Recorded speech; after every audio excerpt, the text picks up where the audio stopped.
because we have fraction in denominator, so we have here complex fraction. What we can do first we have to check if we can do some operations in the numerator and in the denominator. In the numerator we can factorize 3 and we will have x squared minus y squared, and the denominator we have to copy.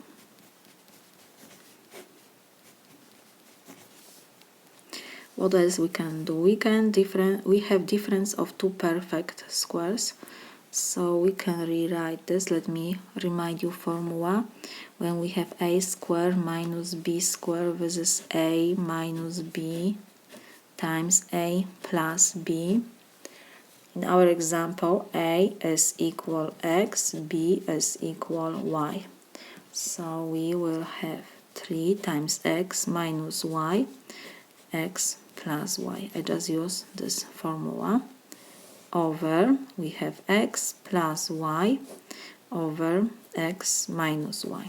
Now, because we cannot do anything in numerator and in denominator, we will change this fraction bar to division sign, because fraction bar means division.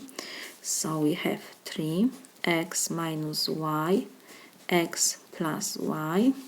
We have to divide by x plus y over x minus y. Because we have fraction, the second expression is fraction, so I will change the first expression. I will put over 1. So it didn't change anything, but now we have fractions. And division of two algebraic fractions. How we do this? We copy first algebraic fraction and we change division sign to multiplication, and we have to flip the second fraction, so it will be x minus y over x plus y. So this is equal.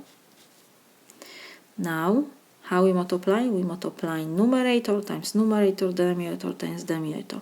So we have 3x minus y times x plus y times, I have to put in parentheses because we have subtraction, over 1 times x plus 1 is x plus 1.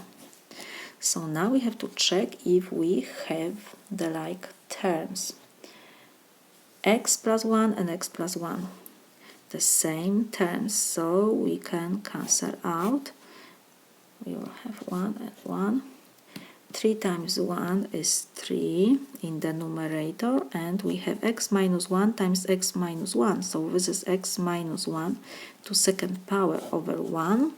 This is equal 3 times x minus y to second power. This is my solution.